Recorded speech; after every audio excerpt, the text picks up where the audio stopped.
Good morning and happy Sunday, everybody. Pastor Brian here once again. We have finally come to the end of our Advent journey that we're basing on a Bible study that we're doing at both Mancelona and Alba United Methodist Churches on Sheila Jacobs' book, To Live Again, an Advent journey using the Christmas classic, It's a Wonderful Life. We have been following the Christmas story. We have been following the life of George Bailey from that Christmas classic movie. And we're finally coming to the end of it with just a couple of days to go until Christmas. We've come a long way, especially in terms of where we are in the movie in George Bailey's life. We've watched him grow from a child into a young man to a man with a family. And as we continue through the movie, we finally get to the crisis point of George Bailey's life, that Christmas Eve when the money goes missing. Now, if you haven't watched the movie, watch the movie.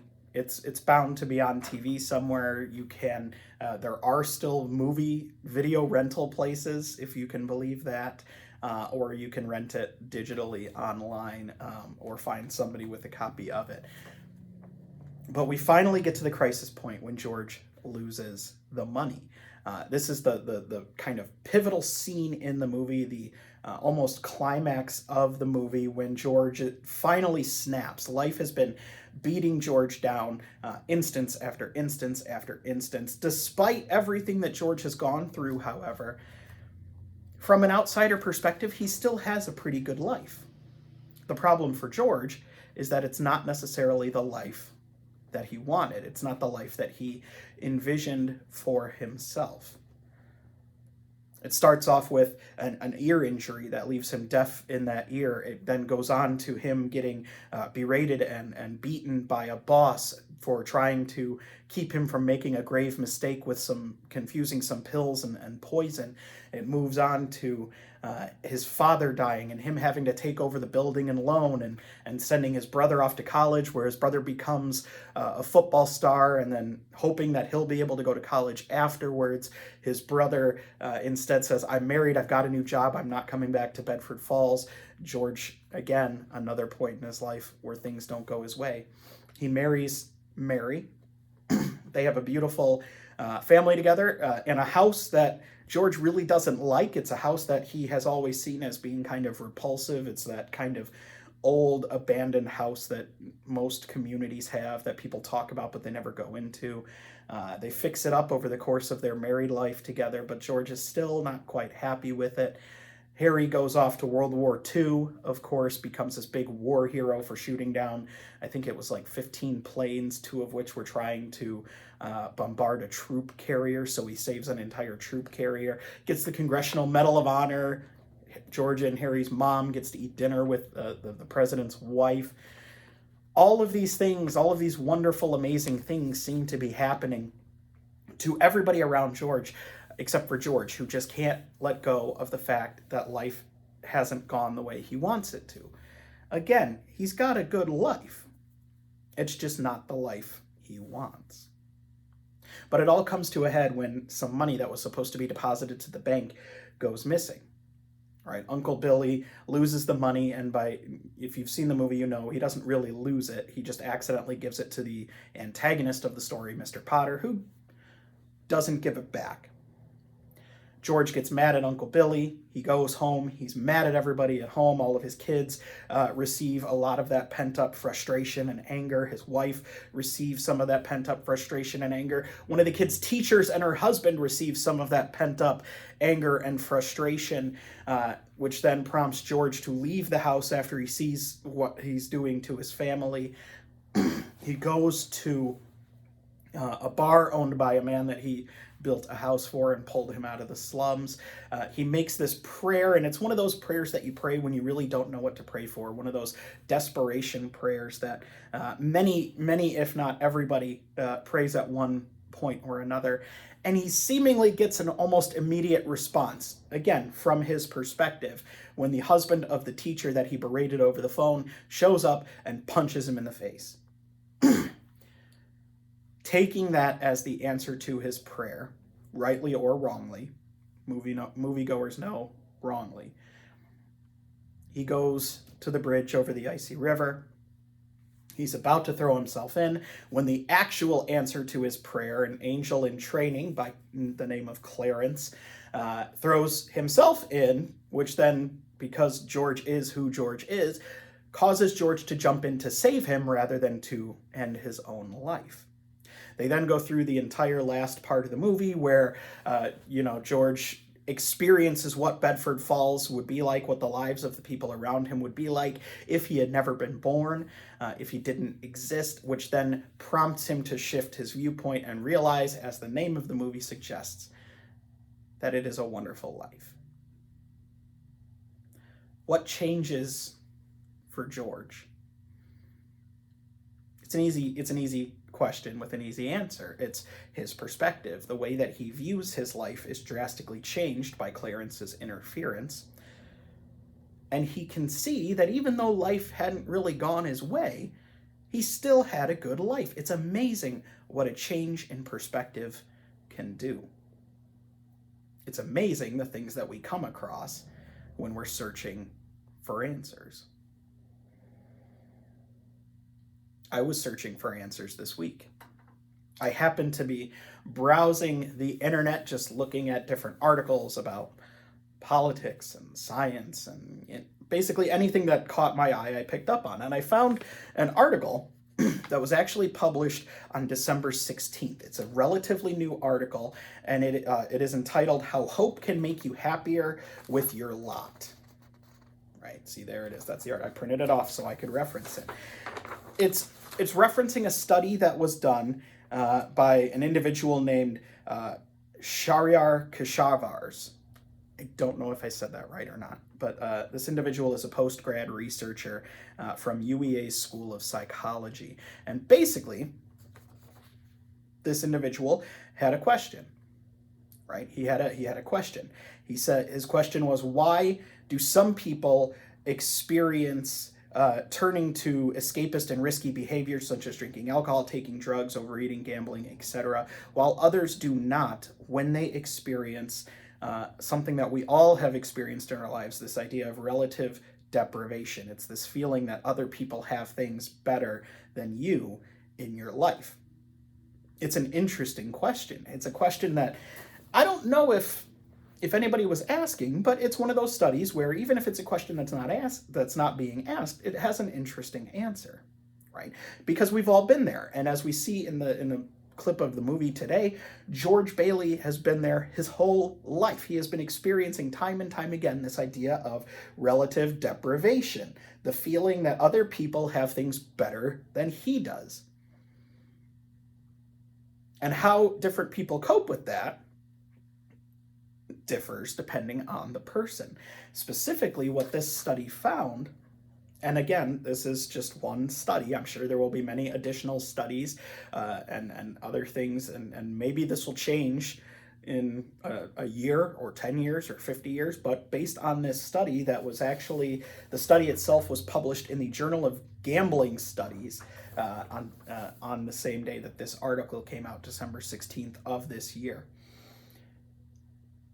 How people react to that relative deprivation is, at least in part, based on the amount of hope that they have in their lives. It's a fascinating study.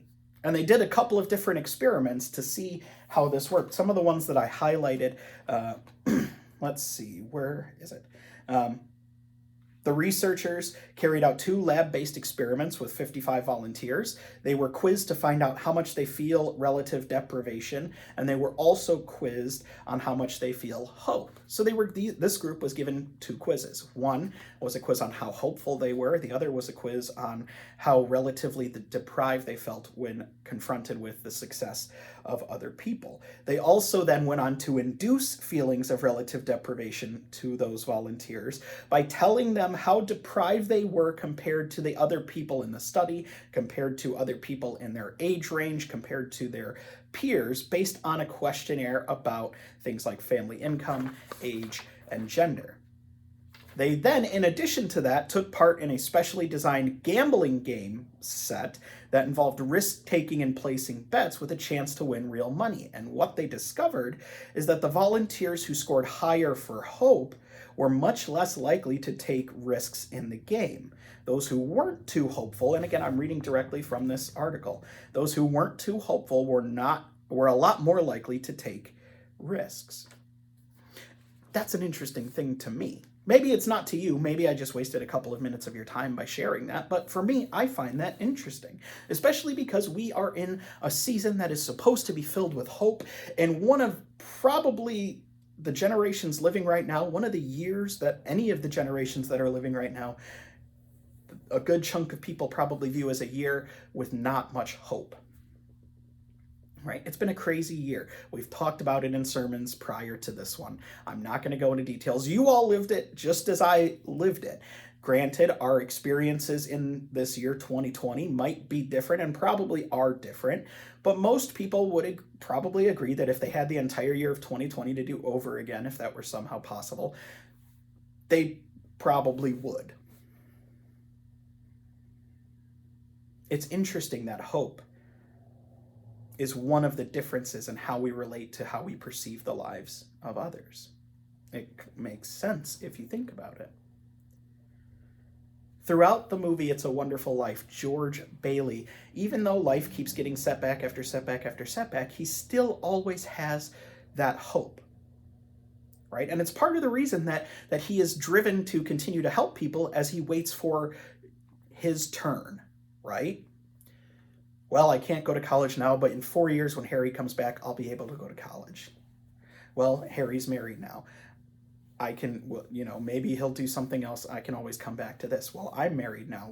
I don't like this house. We can fix this house up. We have kids now. Business is going okay. Maybe we'll be able to do some traveling in the future. It's not until George perceives all of his hope to be gone that you see the drastic turn. That you see him contemplating suicide after Mr. Potter says, "You're worth more dead than alive." And it's not until he finds that hope again that he is able to get that new perspective on his life. It is amazing how important hope seems to be. We even see that in our gospel story for today. The gospel story today is a story that you hear in Christmas pageants from time to time, but technically based on the lectionary, based on the church calendar. It's not a story we're supposed to read until after Christmas, because in this story, Jesus has already been born. It's the story of Epiphany. It's the story of the wise men. It's the story of these sages from the east coming to Jerusalem and going to the head honcho, a guy named Herod, not a good guy, and saying, "Hey, you're the king, you're the ruler of this region. We came to pay homage to the newborn king, the person who is going to rule over you. We saw these astrological signs in the sky. We've been following this birth star. We want to pay our respects to this new king." And Herod knows nothing about it. And so he confronts some specialists and he says, "Well, what are they talking about?" And the specialists say, "Well, actually, there is this prophecy that says that the king of the Jews is going to be born in Bethlehem. This is probably something that if you wish to hold on to power, you should be worried about." So Herod concocts a little plan. He goes to the wise men and he says, "Hey, if you find him, when you find this child, let me know. Come back to me, let me know. I'd like to pay my respects to him too." And it seems like initially the wise men say, "All right, yeah, we can do that. That's no problem." They don't know about Herod's plan. In fact, shortly after this passage, Herod, according to the Bible, is going to go to Bethlehem and he's going to commit what is known as the infanticide of Herod, where he's going to kill all of the children, all of the boys of Bethlehem under the age of 2. So strong is his thirst for power. The wise men eventually find Jesus and they find Mary at the house that they're staying in at that point in the story. A little bit of a difference there between Luke and Matthew. It's okay. And they pay their respects. They give them the classic gifts of gold and frankincense and myrrh, those things outside of gold that you really only hear about at Christmas time. But then they go to sleep and they have a dream. And in that dream, their perspective on their purpose for their visit and everything is changed. Apparently, we don't know the details of the dream. Matthew is very scarce on that, but apparently their dream is warning them that if they go back to Herod, something bad is going to happen. They're warned not to go back to Herod. So instead, they change their plans. They go back home through a different route. Now, does it ultimately change what Herod is going to do? It might, right? Whereas Herod might have initially only had to kill one infant in his perspective, he then says, well, because I don't have that information, I'm just going to hedge all of my bets and kill all of them. But the fact that these wise men receive that dream at all is a very interesting thing. It forces them to change their perspective. Just like the visit from Clarence the angel in It's a Wonderful Life is made to forcibly change George's viewpoint on his life. All of these things give these individuals hope. And that hope is renewed through a new change in perspective. Part of the reason that we as Christians follow Jesus is because we believe that when Jesus comes into the world through his birth, his life, his teachings, his miracles, his death, his resurrection, his ascension, his promised coming, the whole kit and caboodle. Never thought I'd say that phrase in a video. Part of the reason that we hold on to that is because of this new covenant, this new way that Jesus brings into the world of relating to God, of viewing God, that higher power. It brings hope into what can sometimes feel like a hopeless world. And if you spend enough time in it, in that hope, it can be contagious.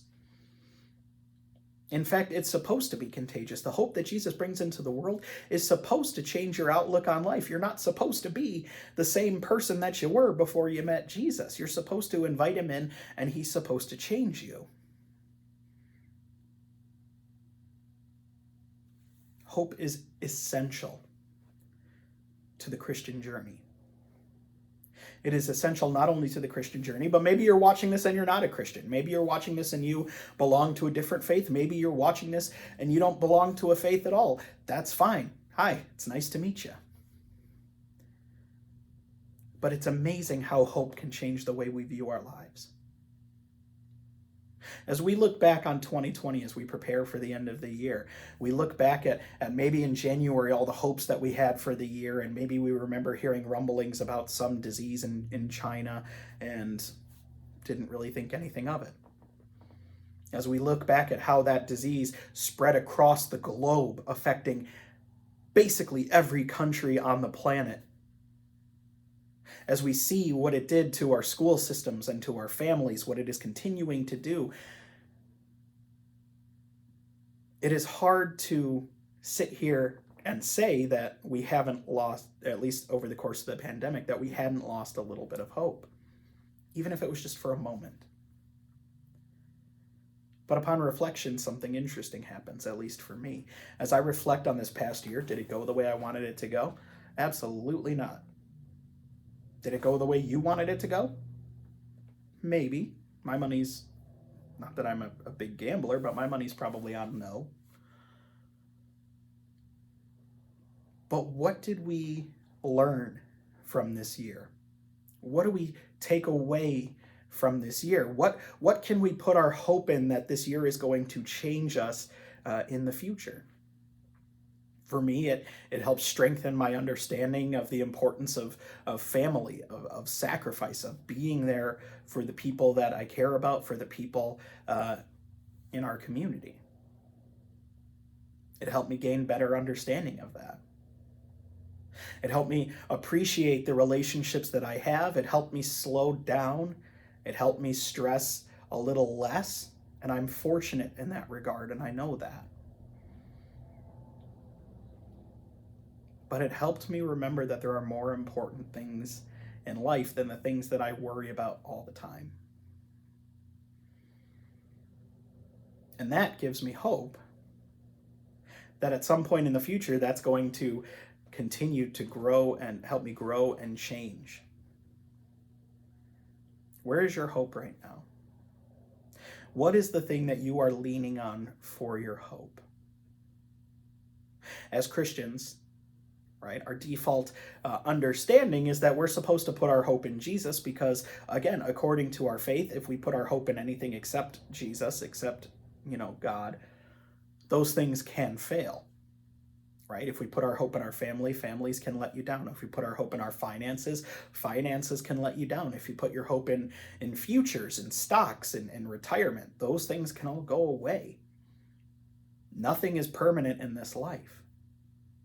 And true, you can jump from hope to hope in life. You can keep moving the goalposts. If that's what helps you get through life, as long as you're being a good person, I'm not going to judge you on that.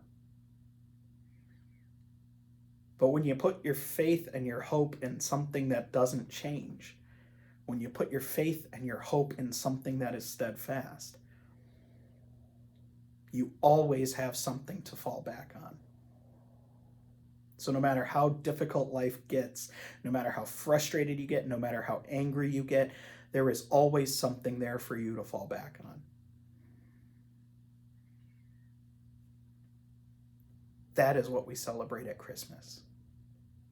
We're not celebrating Jesus continually being reborn into the world year after year after year. Jesus was born one time, in one place, long ago. We celebrate the hope. We renew our hope at Christmas. That is why we celebrate Christmas. It's not because of the trees and the lights and the decorations and the specialty coffees and the getting together with family. All of those are good. The food is good too. What we are really celebrating at Christmas is hope.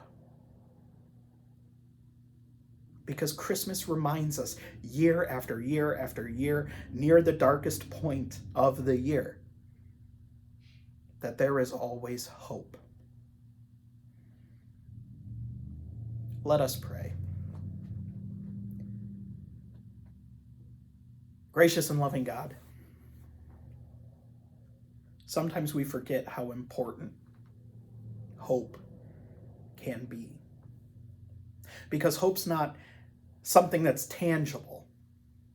It's not something that you can collect. It's not something that you can hoard. It's this concept. It's this idea. It's this feeling.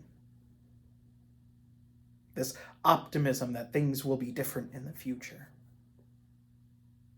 And as we go through our lives, we put our hopes in different things. And sometimes those hopes are realized. Sometimes those hopes are not. But time and time again, when we get to the Christmas season, we are reminded that there is one thing that we can put all of our hopes on, that will never fail, that will always bear fruit, and that is your Son, Jesus Christ. Help us to continue to seek out hope wherever we can find it, but that we might also use you as the cornerstone of that hope. More importantly, help us to share that hope in the lives of those around us, to reflect the light that comes into the world through your Son, Jesus Christ, into the darkness of the lives of others, that we might lift them up, that we might give them hope and then share with them where we received our hope from. Watch over us in our endeavors as we ask this in the name of your Son, Jesus Christ. Amen. Whatever your holiday season looks like this year, it is my hope that it be a good one, that it be as good as it can be, that you hold on to the best parts of it,